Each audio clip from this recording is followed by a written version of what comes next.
लक्ष्मी जी कौन है? एक लक्ष्मी के चले जाने पर दूसरी लक्ष्मी को किस प्रकार लाया गया?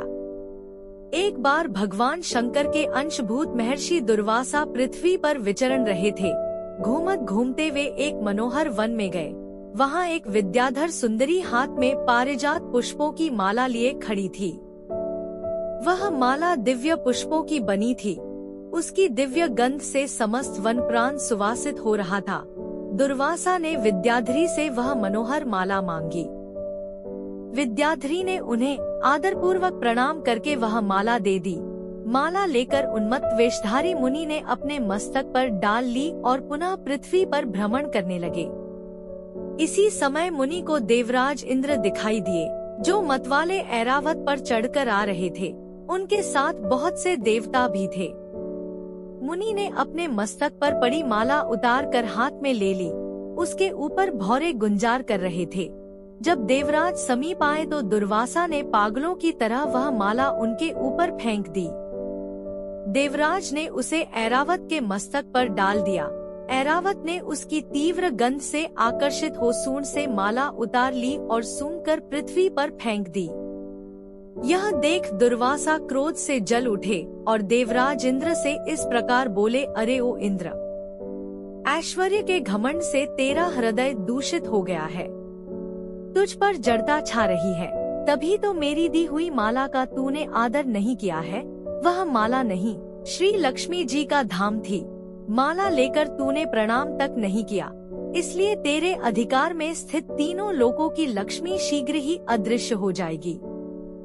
यह शाप सुनकर देवराज इंद्र घबरा गए और तुरंत ही ऐरावत से उतरकर मुनि के चरणों में पड़ गए। उन्होंने दुर्वासा को प्रसन्न करने की लाख चेष्टाएं की, किंतु महर्षि टस से मस न हुए। उल्टे इंद्र को फटकार कर वहाँ से चल दिए। इंद्र भी ऐरावत पर सवार हो अमरावती को लौट गए। तब से तीनों लोकों की लक्ष्मी नष्ट हो गई। इस प्रकार त्रिलोकी के श्रीहीन एवं सत्वरहित हो जाने पर दानवों ने देवताओं पर चढ़ाई कर दी। देवताओं में अब उत्साह कहाँ रह गया था। सबने हार मान ली। फिर सभी देवता ब्रह्मा जी की शरण में गए।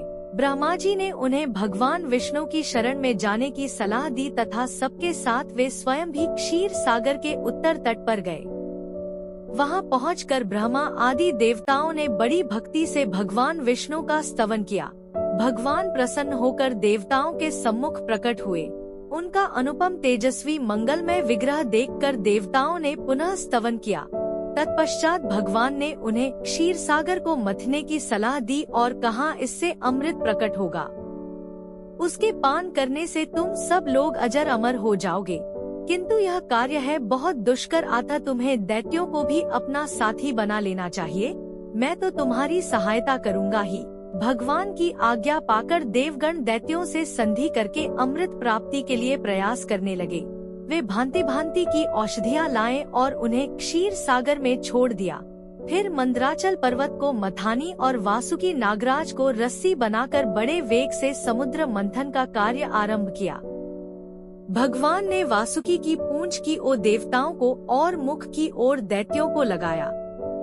मंथन करते समय वासुकी की निश्वासाग्नि से झुलसकर सभी दैत्य निस्तेज हो गए और उसी निःश्वास वायु से विक्षिप्त होकर बादल वासुकी की पूंछ की ओर बरसते थे, जिससे देवताओं की शक्ति बढ़ती गई।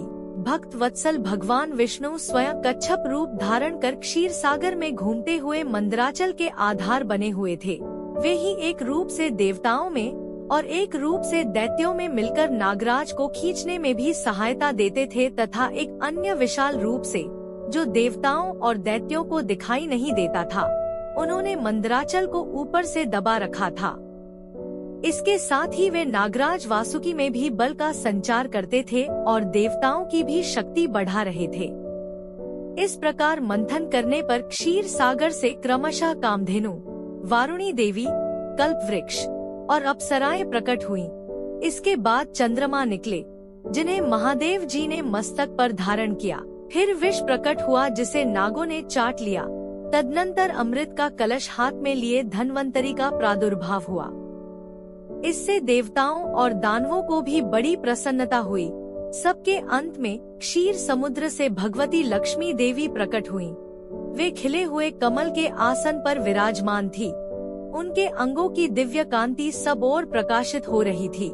उनके हाथ में कमल शोभा पा रहा था। उनका दर्शन कर देवता और महर्षिगण प्रसन्न हो गए। उन्होंने वैदिक श्री सूक्त का पाठ करके लक्ष्मी देवी का स्तवन करके दिव्य वस्त्राभूषण अर्पित किए। वे उन दिव्य वस्त्राभूषणों से विभूषित होकर सबके देखते देखते अपने सनातन स्वामी श्री विष्णु भगवान के वक्षस्थल में चली गई। भगवान को लक्ष्मी जी के साथ देखकर देवता प्रसन्न हो गए। दैत्यों को बड़ी निराशा हुई। उन्होंने धन्वंतरी के हाथ से अमृत का कलश छीन लिया, किंतु भगवान ने मोहिनी स्त्री के रूप से उन्हें अपनी माया द्वारा मोहित करके सारा अमृत देवताओं को ही पिला दिया। तदनंतर इंद्र ने बड़ी विनय और भक्ति के साथ श्री लक्ष्मी जी ने देवताओं को मनोवांछित वरदान दिया। उम्मीद करते हैं आपको यह वीडियो अच्छी लगी होगी। धन्यवाद आपका। वीडियो पसंद आई हो तो लाइक और शेयर कर दीजिएगा।